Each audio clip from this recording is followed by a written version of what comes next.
fia fo'i e toi o falofa ma whaatalofa atu ia te oe le wopele le nei fo'i tai au i le lofa ma le anga le lei o le atua o le fo'i wa taunu mai le po ina o le Lesona le nei o le nei fo'i va yaso ia o lava le tatou sa ili atu i le atua ma alona finangalo ai le i a mataina le suenga po le tatou whaasoa nei fo'i tai au ia italia ma le fia mai oe le wopele di so la na fiong pa ia nei tai au le ngata ia tatou paanga ma uo masani ai fa pe foi nisi o le ua taimile nei ua maua le avanoa e tatou te mafuta ia o tatou so e ile fiong pa ia ale tua ai tatou te le ia ngai la le tatou so nga fa pito le tai au le nei o le au sauniere tatou te talo e vala au le ai le nganga pa ia o le tua e fa tasi mai tatou talo matou te sa iliatu ilo no fuari ile tua o le atua o le poto ma le atamai umalava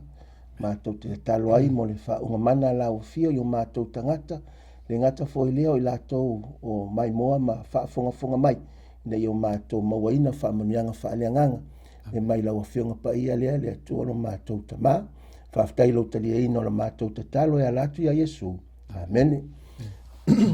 E fifia fo ili nei tai au e toe wha ilo atu a tātou whaiaonga fo ili nei tai au le sunga le whaafengainga ia Vinesefo mai le kalesia i pango ia whapefo le sunga le toe ina mai le kalesia i leone ia Chris Samana ua mātou whaatasi fo tātou te sa ili whaatasi ma sue i le whinangalo le tua ili nei tai au e whaatalo whaatu ia lua sunga ia whaiaonga whaapitole tātou Paul Kalame. Hello.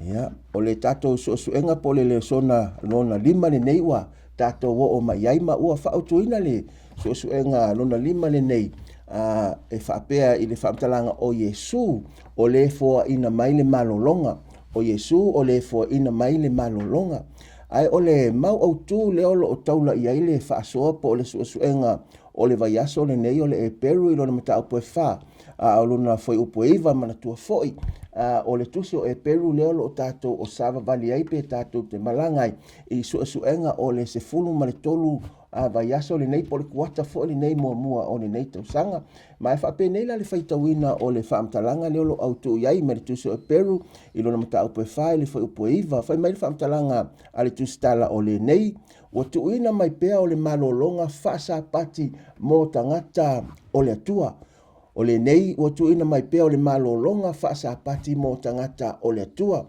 i le autu o Iesu o le Foa'I mai le Malologa o le sapati o le isi lea a mai moanga po o le vaenga e whatatau i le Malologa na tāpenaina e le atua mai lava i le taima le fuafuanga whaasolo mai ai i le i perfeta ma i la tole no Israelu ma tangata whaatua le atua ai i le maule nei e peise i o lo tau mai ai i tātou le so e o mai lava fo i la i le so o lo o mawhai lo o iai le whaamanuianga lea a le atua mo ona tangata o le Malologa a whaasapati pe a whai e te wawai i le e peru lo mta mua ma le lua e te mawai o lo o iai mai moanga e whatatau i le whaanofo tupu o Iesu o ia o le li ina te whaasa o loto i tangata o le atua ai o mai i le e peru lo mta upo e tolu ma le whai upo e wha ma le mata upo e wha o i nei o lo o whaeloa mai ai a Iesu o le na te saunia le Malologa mo tatou le fo'ina poloa ai ia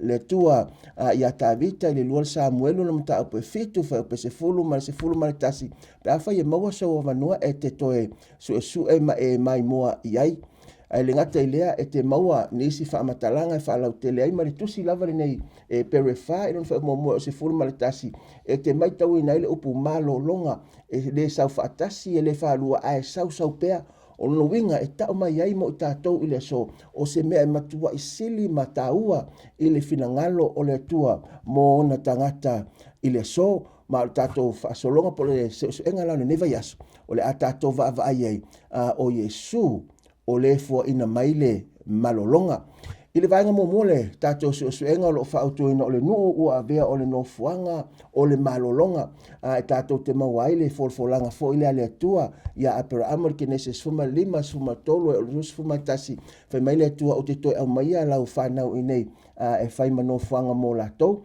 o le atu le avanoa le nei mua le sunga le whawhengainga ia vene sefo e na te tatala whaalau tele mai moanga i le vainga mua le o le tātou suenga o le nei a vaiaso whaaftai. Whaaftai tui le lau sunga le te tai o tātou Lesona o teilo le lau tū leo tātou o e o le nuu leo wa anga e tui ai ma wholofoloina e lea tua i a palamo e alu e whai mō ia le nuu a whemai whamtalanga le tuso kene se suma lima e mō mua o na o le nuu e nofo polonga i le fast food tau saka ai whatoa maua i le awanoe ulu whale ai le nuu la leo kanana le nuu lea i le kene se le suma lima le fupa suma tol mai leo tala le atua tau te polonga i tau sanga e fast food pe atuanga i atu i le nuu lea wa tau whaina tau te nuu polonga ai muli ana ono tau i leo le nuu lea la au tau nuu polonga ai tau anga i atu le mea tau te sao loto ai e le ama seisi e fia nofo i se mea e tinga aina ai ma tau lia la taimi leo wa na nofo polonga i le nuu o le atua i ai kupito o lewa na whail folfolanga le atua i a palamo e le alwese mai a palamo tu ulo ka taia e alu le mea tu fasi noata e anga i maila i a palamo o lewa na i ele fufuanga le atua i lona nuu mai le mea la e nofo polonga i le fast food tausanga mai le atua o i la i le lea o le ele o whamanuianga e file mu o i le nuu e mapu o i le nuu mai tinga ma e ai le polonga leanga o le atua na te o mai ana le malologa ona o le finagalo o le atua i aua nei ola pea le tagata i lalo o le faamalu le o le ola polonga leanga o le atua e saʻoloto i tagata pe ua la tatou te le o ola faa kominisi pe pulea faasa wa tatou inisi a o le mea le tafili saunoa ia tatou o le agasala le ilo tatou lalolagi e uia la ilo tatou iai le agasala aua uma ona folafola mai e keriso ma fai e keriso le faaotaga mo tatou e tapena ai tatou mole mo le nuu o le folafolaga o le malōloga e tumau i le toeisa seise faalavulaga ia o lau lea faapapa atu i le tusi o kenese sumalima faafetai mo le faasoa lonoiga i se isi vaaiga i totonu o le malōloga lenei o le sapati o loo afiifia i me tetele ne lua o le malōloga e mafai ona toe vaai i le fuafuaga a le atua atoai o le malōloga e mai ai le faaolataga i le agaga ma le soifua o le tagata auā o le mautinoaga a latou ia e leʻi faia e i tatou o le mea lele mafaia i kakou toe faaola i tatou se vagana ua toe apa mai aao o lena ia faia i tatou ina e mafai ona faaolaina ai i tatou mai i tulaga o le nofo pologa ai faafetai mo le faasoa e losoga i le fegaiga auā o le isi vaaiga leo loo ua fesili ua le isi fesili ai se alana le oa i nisi leai ai le vaega lona lua lea ona le la tatou vaavaai ai ae laa faalautele le suga i le toeina ia samana mo tatou i lenei taeao ia o le foʻi o le autū lea o le tatou kuata atoa ma le lesona o le aso nei lea pe ua taualuga mai i le a foʻi le toga le mu iā iesu o ia na te foaʻina mai le malōloga le taʻua e le faifeʻau e faatauagaʻi le malōloga mai le agasala so o le augalana o le fuafuaga atoa le atua mai le amataga e oo mai ia i le so seʻi oo i le aso e fio mai ai iesu ma seʻi oo atuā i le teimi e faaumatia ina ia le atua le tia apolo manaau ma le agasala o le sini ia lea o le finagalo o le atua ina ia maua e tatou le malōloga so i le faasino la iā tatou i lea foʻi o le tagata na fai e le atua lona faatusa na mai lea e le tatou lesona lea le faamanatu mai iā tatou na ua uma galuega o le fuafuaga ia ona mai ai lea le atua lona sapati o le malōloga ina ia malōlō mai ai ia le atua mai ana galuega uma na faia so e foliga mai o o le mera fa sino e le malolonga le tu ma e al fufuanga le tu o ta penga le tu ina ia i ua na mo e tatou le malolonga mai le ang sala wa e fai tatou o ye le ang sala ele va pe fai tatou le ye le ang sala e fai le lalolangi o ye le ang sala o pa u le kerupi mai le langi o mo ia te ia le ang sala ona fai e le o tatou so e fai tatou o lea ae nga lue le tua e na ia wha maea le ngā lue ngai tali e le ngasala lea. Le ngasala lea na wha uma i le tua le sapati ro uma ngā lue ngā le fofuanga o le lalulangi. Ta uma iai. O lea ua mai e le tua le whai unga wana ngā lue ngā uma. Ina ia maua uma e tatou le malolonga. So a tatu whai taula i le afo i le mo le maua le fionga le tua e wha taua ngā i le. I le au ngā o le maliwa Iesu. Ia ona ta uma i le tuspa e tatou. Ua manui ai tatou uma i le ngate a tatou le laulangi. Ia wha pe foi le langi. Utu wha atasi uma i le malolonga le ua mai Iesu mo tatou. So le malolonga wha sapati la le e whai mai ele tatou asonga fua le. O le to tele o i latou na latou wha alongo longo i ai. Awa o le aungal na o le mau le tausisi mai ele atua le tatou le sono le vaso nei. O tau wha alongo longo o tō maua mai e te au ia le whamatalanga manino ma le malamalama ma le ato toe whaatau i lo whinangalo ma le whaolutanga. Ina i o tō wolai, ia e whamailu upo le whionga le tua, e ui na tō whaalongolongo a iai.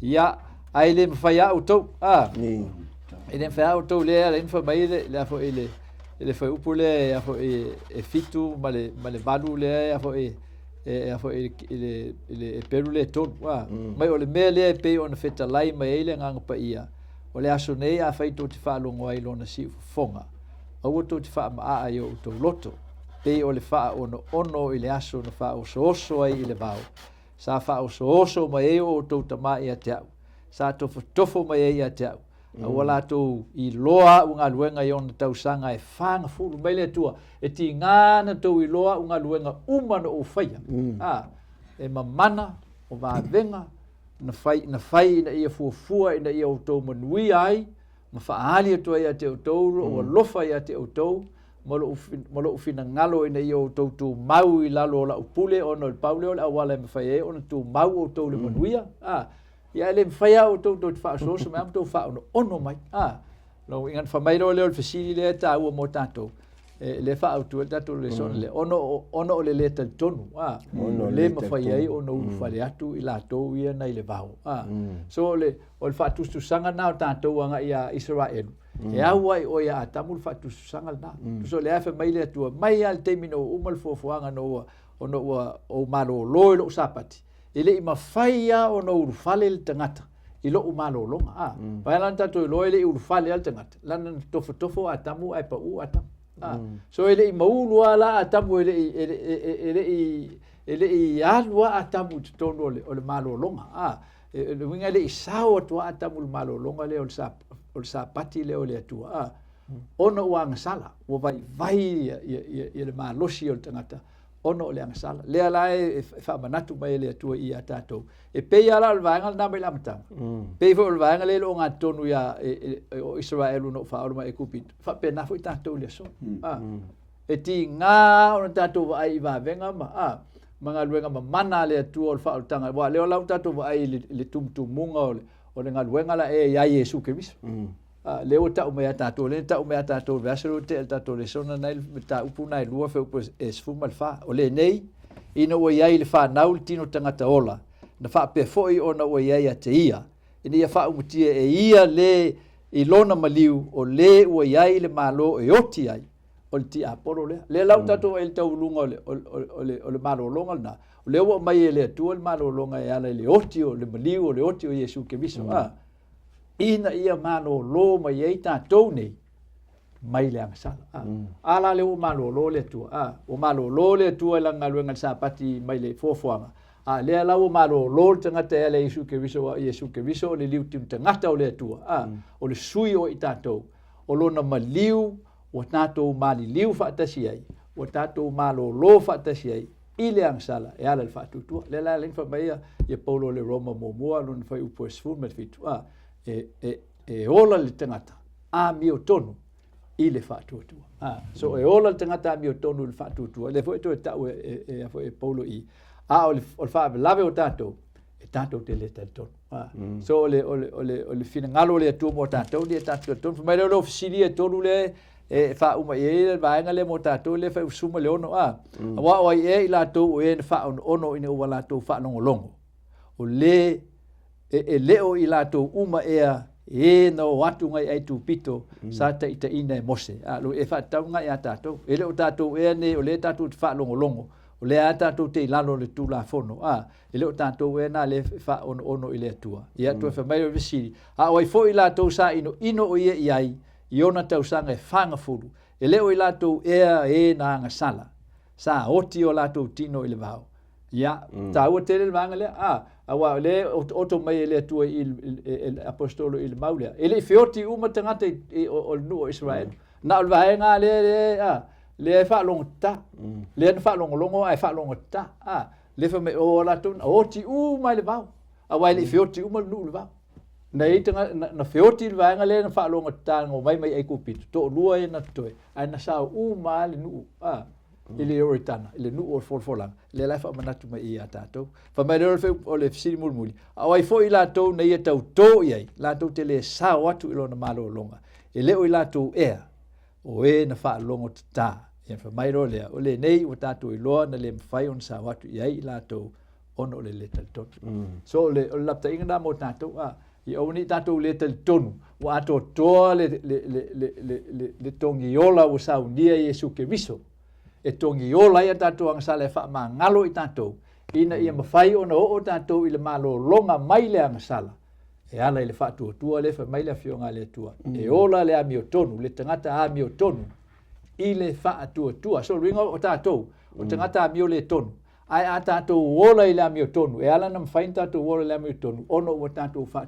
tua i le ato toa o le tongi ola o saunia Iesu mo tatou le o tatou mo ele mana o le nganga paia manu malo ai mai fa o sosonga tai mo faso tau wa le tiola a fautua mai le famtalanga le peru le mta po tolu a pa fa tau fa puas fulu va te mo fa le famtalanga fa pene le tua o le aso nei a fa to te fa lo ngoi lo no si fonga a o to te fa ma a yo to loto pe o le fa ono a lo nuinga o le mena tupu i le taimi o mawai Israel o le olo tupu le so o le fautuanga la mo tatou a fa longo lo le finangalo le tua i le me te tau ona faia e te tau ona faia wana i pe o tangata e sa fa ma a o la toua ma avea ma tangata le talitonu o le isi fesi le tula i mai o le ala si fufo mo tatou le so o le ala si fufo me fai ono tatou fufo le iei famtalanga le pero tolu suma tolu fa mai o to fa ma fana i le aso ma le aso manu o ta ua o le aso nei ina le loto fatu so o to pepelo le sala a lo winga o le tatou ngaluenga le fai le so o le tatou fa ma fana i fa ma lo siai e pero se fulu lo suma fa ma ia tatou mana tu natu fo le tasi ina e tau fa tu po ile lo fa manga luenga le lei a lo winga e tau ona no foto talo le isi a mo le tasi ia mana tua le te me te talo ai tu atu ia pa fa te lo se isi o iai pe ile vanu le o le talitonu po le vaenga le pe o le te me no Israelu ile vau Tau te le vanga la e wala ngol te lo te mi tatou aso i fuanga ia sfai so e tele na pe e fa ngalo o tatou mafo faule tau o tatou fitu fa inga ma tatou tal noanga au inala e ile vono na le fe me ile fe nga le tu fa ma fana le si fa ma lo si le o woni tau we mu tatou ile tau ma fai ngal tangata o la na pa u le ang sala o lo o ia tau ma fai le fa tu ina ia manu malo mai tu na nau fa o so ngol tino tau tele va na wa tau tai fi fa sol va ngale lo so le fe nga le o atu le si va ngole tato fa so ya o le fa tai wa le ngata o tato va vai le mafu anga na le o ai por mafu anga o mai foi la vai le so ale o tato va vai nga ma fai ona fe so ani ai lo tato le talitonu le so o le so ani o le tasi i le isi fe fa ma fanai ia mamala tunatu i lesi oso a tangata i lesi vaenga le so mai lo ia le autu o le aso pe a fai e te whaalongo i le si ufonga o le aso pe a fai e te whaalongo no si ufonga o le aso le wingo whamtalanga o le teimile nei o tato iai le olo o mai le maule le e peru mta po fa su mal valu Whalau tele mai pe, whaasoa mai lo fina ngalo lau sunga le, whenga inga tu sai mara vaenga leo le suenga. Tei loa le, o le toi whamanatu le, paulo le, mena tupu i le teimu Israel, le peo le saulo. Ua tele teimi, e o mai e le atua wa venga ma wa ai ele nuu ma whalongolonga. Ai le ia ma seisia. Whalonga, mai leo tala whamaumaunga paulo i lana launga. O le wheaula le na, le wautou whalongolonga o te minde. Pai mai o le soa whaitu te whalongo i lona siufo. Aua le. Au whamaa. Walanga o le mele, o me umani e whaanau mai le mele o le whamaa. O le leuskai. O te te. O le le fia muli le mea lai. Ma taulia o le nā wa o mai le atua le malolonga. O le malolonga. E leo se mea na whai e tangata te me malolo ai. O le mea na o mai e le atua. Langa o le malolonga o le mea whapitoa i le atua. Langa e o nistaimi e manatu o tangata. O le mea le o le malolonga. Lea whaasapati. O le mea na whai e mo le tangata le ai. O le mea le na whai e le atua. Ina ia usita i le tangata i lana malolonga. A o le mea la le tupu le nua Israel. Na whamaa. Mana tala le o le upulea. A whaitu te whaalongo i le so i le siu fonga le atua. Aua nei whamaa lotolona winga o le whaptalanga. O le kaiminga ia ka kaunga whaile. O le teime te whaalongo i le whinangalo le atua. Le kausu ia lau whaiunga mo le iskaimi. Aua le kolo po inga lau whaiunga i le iskaimi. O le kaimi a le mga o le akua. Le anga o le wa mai le akua le malolonga e kako. O le sile le malolonga le. E le ngata i le malolonga ma le whasa o tonga o tantou. A o le sāpaki le wa mai le akua. Walanga o. O le mea le wa tele voi te ngata e leo o le wheaunge o le sāpati. Kako karangoa i le awalamma. E leo se sāpati se kalesia. O le kaimia le atua ngā maka mai ngā whamilwhamkanga. I ngā wa uma o ngā whai o le fōwhanga le akua. O ngā mano lo ai lea. Ma mo onga o le akua. Ia muli le ngaka i le kaimi le ngaia. Ngaia whai malo lo ai. Ai o sāwa wali maringu. Ia o whai ale me loto e tangata ia o le isi se fia whalongo e mafua mai. O whamaa. Ma leo kala le ko whamaa. O le mele o le whamaa. O lona wingo o le whatau te. E whakau ke le amanga ia. Le wheau le ngā mai e le atua. Le alo ia le mele ang whakala i mai le. Ia o lau lea whapopo ma lau wawa e kako vaenga leo le aso nei. Malo whaftai au e tā ua wa tele nisi ua whaalongo whawhia. Ai leo mawhai lava o na talitonu, mga wai a ua whaalongo whawhia. Tele teime a mai e le tua lewa noa e whaalongo ai. Le whai pia whai e whaitau i le e peru le e whaaru whapasuma tasi. O lo iet whamtalanga whapenei o lo apopua mai e ia le apostol. Mai o le nei. I nā tātou fina uia ina ia sao atu i le nā malolonga. Ne i aise e tasi e pa u ilo na whaawa o ilo lātou lo tusianga i le nua Israel uli teimi umawai ana mua. Mai ilo tātou whaawa o ilo lātou whaalonga tāruna winga. Ia avea tala i o whaamawina mai i la whiumpai a le tua. O se Lesona mo tātou i le so. O no winga la. O se fesili tā ua la mo i tātou umalava. O le ase filfilinga whalenganga. Po o se filfilinga o lo e te tauna e whaia i le so, ai olo e whaatala le lava e whaataunu. Olo e whaatala le lava e whaataunu o wā e tele teimi. Tātou te manatu e le manatu fōi lea, i ele kai au mai. Toi paua lor me tasi le toi o na whailolo whiwhiringa. O se le sona mo tātou whamere tua o le so, olo no winga. E tātou te le iloata e au pe tātou te au lia pe o tu iai. E so le, to ina sa mana pe te to e fia whasoa le vaenga lea tātou te le i o atu ma whaasolo atu le whai unga o tātou whasoa. Whaftai. Ulu whale atu i lona malolonga o le vaenga lea lona whaosuenga o le neiva yaso. Loa mai ai ia whaamtalanga i nei le tusi e peretolu no whaipasuma tasi ia ato ai le peretolu sumatasi whai mai whaamtalanga.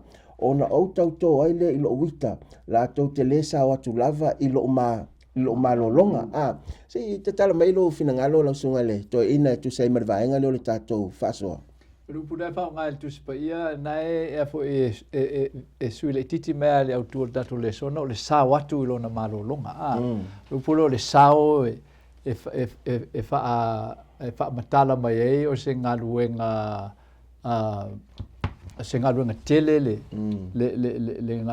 mele o le sa watu o le sao longo winga o lai e a fo e ei mea lai fa lave ia te oi wa e sao mai se mea longo winga e fainga tale la fainga le so fa natu mai le upo Iesu o le e ulu watu i le faitoto ava piapi lo winga o le upo Iesu le fa matala mai ata o tato o atu ia te ia e leo se ngai winga fa pe on fa nga fo tato le moangana ngal te lo te o le tu atu o le matua e loto to e pe o fa to fo ia wa o Iesu pe o le ngalu e fonua na mo le pe ni na tau tele po le o tele na ele ona tanula ia e Foa'I maru fa tau ma na mea ene e sau fa tau fonua le tasi so o me ma sa e te ia sa fa tu sa ele ta o ta ba ai ngale na mo fa pe na foi la malo lang o le malo le lang ele o se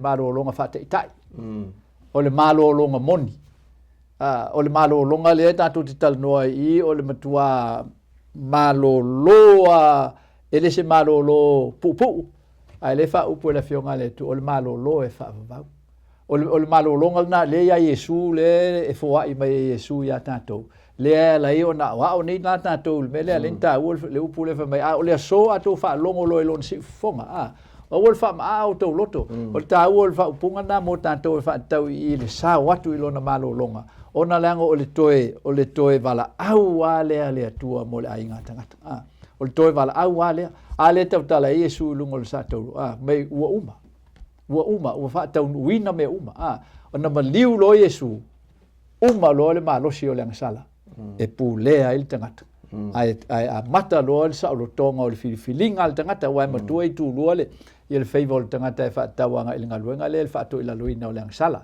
mua iona i loa o le sala le no polonga ai lua o ia le malosi o le filifilinga e aru ese mai le sala so lo sao il malo longa o le tua o e filifili e te aru ese mai le sala o to tele o tato ono le vai o le tino iona tu ina nau e tanto te fo ilea fi nau ani e tau fai tato te manu malo o le wingal na o nga yelo o mai el tu spa ia mo tato o le tato experience nai un tato i loa ai le lofa le tua iana folanga le o ia saudi ai mo tato le so ani tato te malo lo ai le infa mai le fo ile il tato maule i le luole e peulo mta po sumel fitu o le melea o tawai ina ia ve o ia fa pei o no uso i me umalava ina ia faia o ia ma faita ulanga sili e a lofa ma fa maoni mea le tua ina ia faia ia se tongiola mo anga sala le nu awaya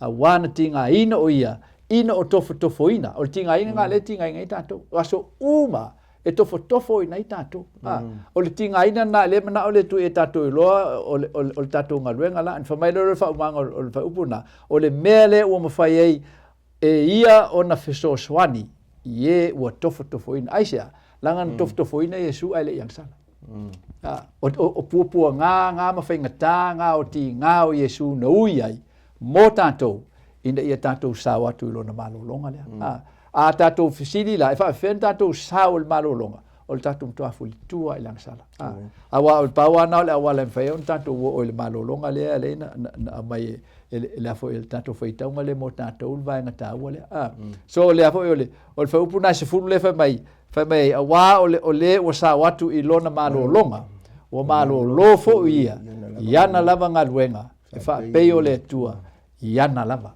so o ngaluenga ia fa mai ele tua le fofoanga o tali ele tua le mafatianga o le angsala o fo ilan tatu talia Iesu on tatu malo lo mai fo ila ia mai ata to wanga luenga i le angsala ina ia tātou talia le afo le angasala i le afionga le tua ma le whātua ia Iesu ke miso. Lewa ia whaatoto ina mo tātou le tongiola. Men whaftai mo le whasoa wai, o le alo ave lo mawhauwhau i le whaupo iwa, le sa whaitau whaupo se fulu, ai whaupo iwa lo i whamtalanga po le amatanga mai o le nei, o tu ina mai pea o le malolonga whaasapati mo tangata o le tolo, o lo tu mai pea e o mai lavala le so, e li whaale au ngā ina le sapati le po le malolonga le tua, ai whamtalanga mo tangata o le tua, i le so malona si o manga le tūranga o le o whatawhaita ramtapa, e tele i tangata whame o tātou o tangata o le tua, ai lātou tele maloloma, tausi le sapati le o le tua, i le tuspa ia. Wape ona whaasoa le sunga whangana, e le ose o ngā e ka le sia posi tangata o le me mai i le tuspa ia. O lono winga, e tele ala tangata whame o tātou o tangata o le tua, ai lātou tele usita ia le malolonga le o le sapati le whame le tua, e o mai ia i le teimini o lo tuina mai pia mo tātou. Aruna o se onga o se tasi le neo mea e sili ona taua i le finangalo le tua o le sapati. E malolwa o le atato o atu i le vaenga whae ulea. Lo iai le vai o le ulua i tofo lea i le fuafuanga fau. A tatou tere i o atu la i le malolonga le turi matai ai. Le malolonga i le nuu le o tāpena. O le o tātou a mata ona tofo i whaamanuianga pe a whai tātou te tausi ai i le teimine neo lo tātou o soifua ma olai. La tatu le avanoa i lausunga le whawhengainga mine mo le tātou whaasoa lea o le aso muni lea. O le urua i tofo le fuafuanga fau. Lua ia vaenga ia tautala ile. Le ngato le soto e luas fulu lon fupue valu e sumatasi. Ia te tonome suma lima lu fupue suma lu e suma lima. Ile amatanga la ila wawa ile soto e luas fulu e pue valu e sumatasi. Ole e leo whapea mai le tua tausi. Pe wha malusia mai, pe wha tonu mai. Ole mea lea mai le tua. Ia e manatua, toi whaatepa le tangatai, i le mele sa iei mo mua. Rona winga toi whaavaava ai le tangata. I le malo longa le na whai e le atua i le amatanga.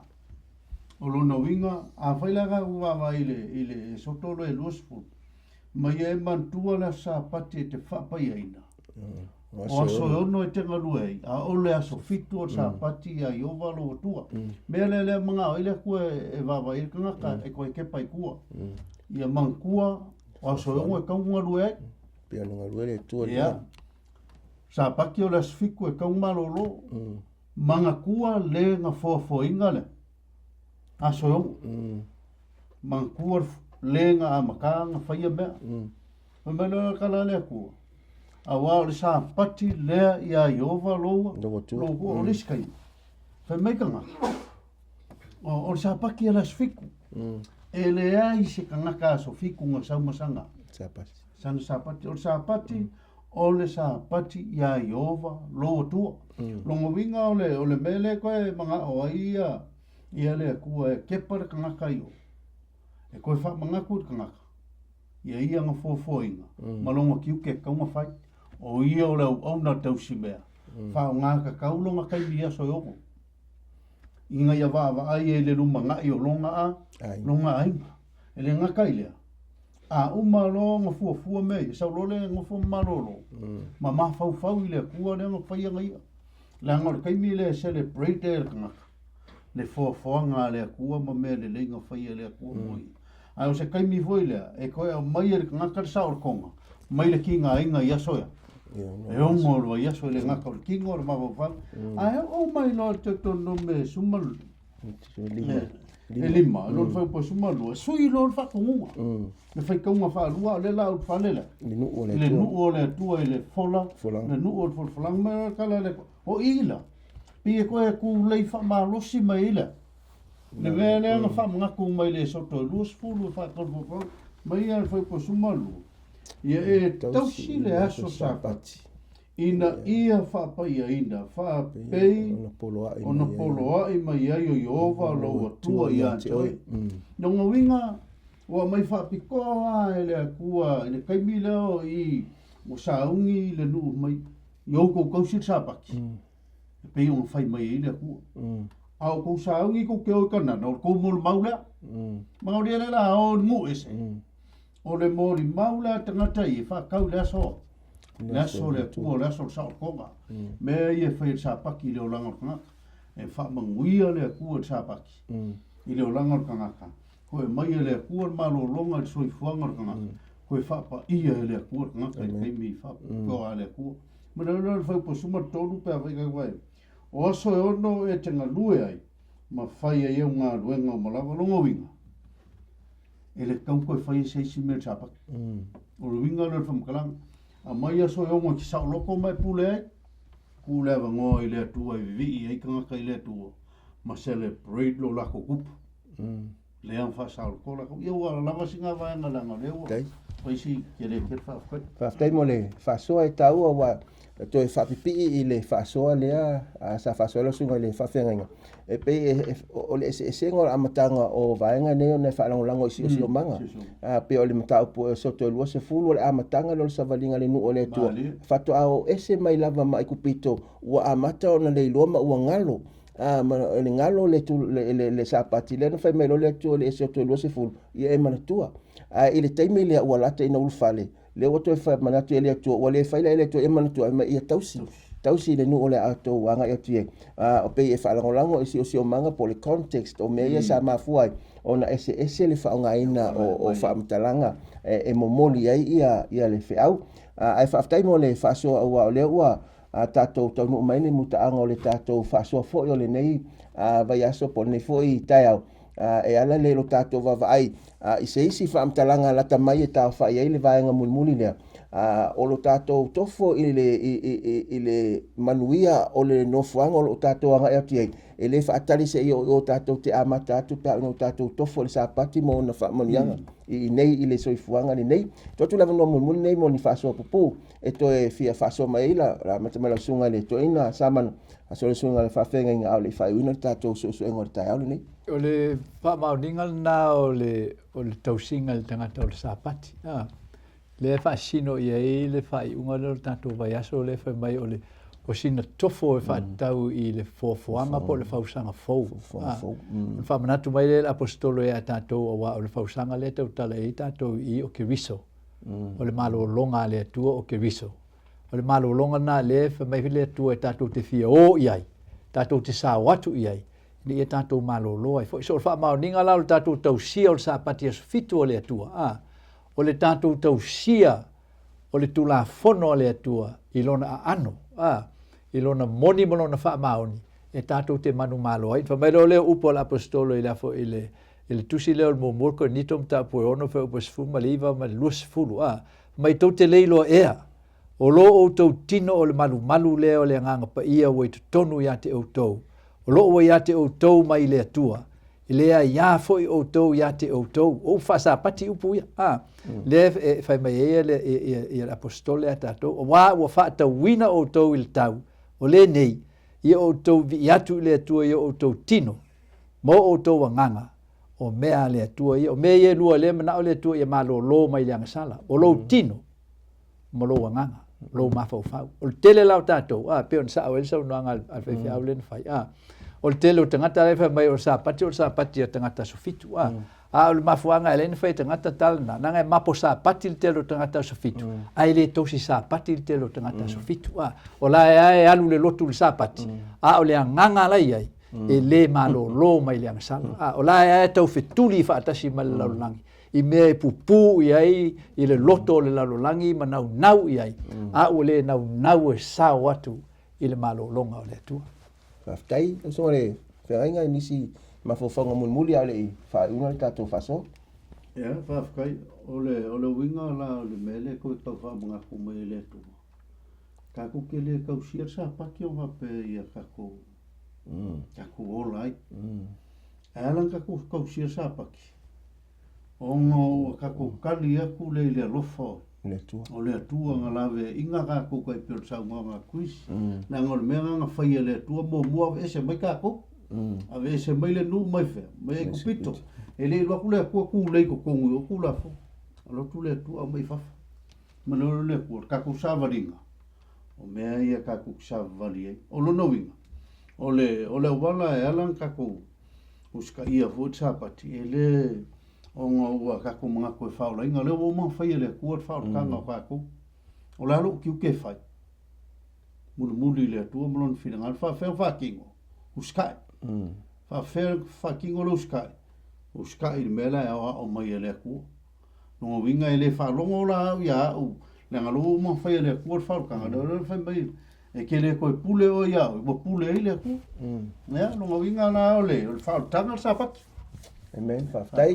E mo whasoa, ta ua i le nei a tai au le tātou suenga fo, i le ua tau no maine muta ango le suenga o le so. A whai e tue ma whai ona toi tu whatasi, le o ngā tonu le mua le suenga ma whasoa umo le so. E le ia se ise mo ele malolonga o na o Iesu. Pe o le autu o le suenga leo lo whautu o le savalinga o le vaiaso nei o Iesu e au mai ai le malolonga. Le ia le vala au lia whapitoa Iesu le mātai o le mtapo suma tasi lo subalvalu o tō umo e mawhte a venga. Ia o mai a Iesu e o whai ai tātou. A ole no tātou o ma tātou a venga i a Iesu. O na wha malolole o tātou Iesu. O le tātou tali atu lai le wha malolonga Iesu. O le tausi o na polo inga mana tu la fono. E au fi ai male sa pati. A so fitu leo lo o a mai le tua. E mapu malol. Ole tofo le nā le tangata whaatua tua le tua. A ole i o mai le malolonga tā ua leo lo whaatali ai. A ola ina maua whaamanianga ia mawhiwhi to tonu i nei le tala. O le whaolatanga ma le fofuanga. O le a vealo tātou o tātou ainga ma o tātou tangata o ni tangata e whaamanuia ma iai ia le tua. E whaamoe wa whaamanuia ma pai atu le nganga o le tua i le finangalo ma le loto i le nei tai au whaaftai Foa'I mo le whaafanoina lo maota ma lo lawa e o ati ai le nei whaasoa ma le sosuenga le whionga pa ia a le tua o le amaia le whai ungo le nei sosuenga nei tai au o le asaunia le sunga le toina ia Chris ia le tātou tatalo whaamai e le tātou sosuenga nei tai au a ia whaamanuia tele le tua i fuafuanga o le nei vaiaso whaaftai ia ta mai e yo au pe o mato wola a wai le eise tasio i mātou na maua fua le ola. Se wanga nāu e Foa'I na mai a te i mātou. Loa lofa tū noa ia tū mau lunga ia te i mātou. Ina ia langa i nai o mātou loto le li ia le tua ma mātou mana tunatu. I le siri ese o mewa e sau nia mo i mātou. A mātou loto i lo fina ngalo. E te au mai ia te i mātou le li ia le mā losi malta i te inga. E mātou te sao atua i lo malolonga. O la mātou o lenga le i lo swafa Iesu. Amen.